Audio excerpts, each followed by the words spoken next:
North Korea has been under international sanctions for almost a decade. Still, its rulers find ways to bring in the foreign currency that sustains the totalitarian regime of Kim Jong-un.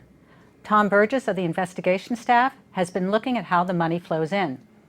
Tom, what did you find? Well, Chris, we've been trying to work out the secretive ways in which North Korea still manages to plug its way into the global economy despite nearly a decade of these very tough sanctions. And the case we looked at all centers around one logo that started to appear in Pyongyang in about 2008. It's just 3 letters stylized, it says KKG. KKG shows up on the billboard for a planned new, very spectacular property development by a bend in the river in Pyongyang, which doesn't appear to have happened in the end. Then it shows up on buses at the airport, it shows up on 4x4s in the capital, and most recently it showed up in the middle of last year on some taxis. A taxi firm, in fact, that pushed out the one that was there previously, which seemed to be linked to the security services. So we started to piece together these clues, and what you get is a picture of, it's either a brand, KKG, or a formalized company, some people say it is, behind which lies Office 39 of the Korean Workers' Party, which is the highly secretive and shadowy arm of the North Korean regime that's in charge of bringing in the foreign currency that sustains the government. Why are the deals so important to the North Korea regime?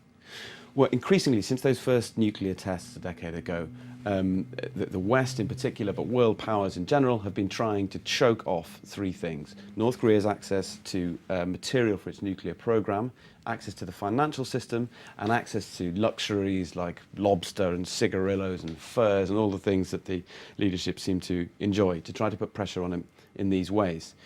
There's a global system of UN sanctions, and then individual member states decide which particular things and people and entities to subject to those sanctions. But again and again, the specialist UN team that monitors these sanctions has shown that there's big holes in them, that North Korea is managing, using all sorts of subterfuges to bring in that foreign exchange through arms sales, mushrooms exports, and also legitimate exports of minerals to China and things like that. What's interesting about KKG and its backers is that it seems to connect the business arm of the regime to an extraordinary corporate network that stretches from Hong Kong to Angola to Manhattan, and which has previously been involved in striking deals with some of the most repressive and corrupt governments in Africa. And you've written about this before. So who are the business partners?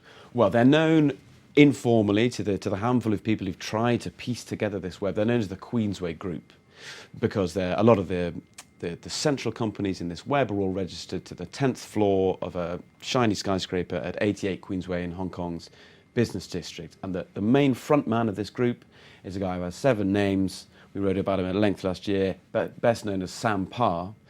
He and his associates have connections back to the Chinese intelligence services, to the major Chinese state-owned companies, to the Communist Party, and over the past decade, they have forged forth, along with other Chinese groups, mainly into Africa. They've struck diamond deals in Zimbabwe, they've got oil in Angola, iron ore in Guinea, and then beyond that, a piece of Manhattan real estate in Singapore.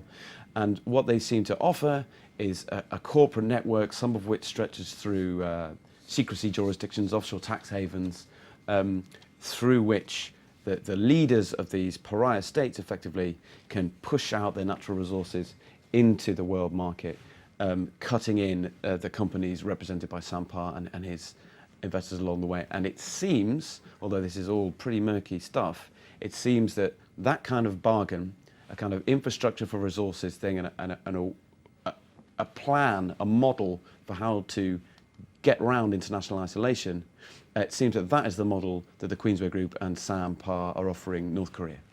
And it seems to be working for now. It was a very interesting report. Thank you so much, Tom. Thank you.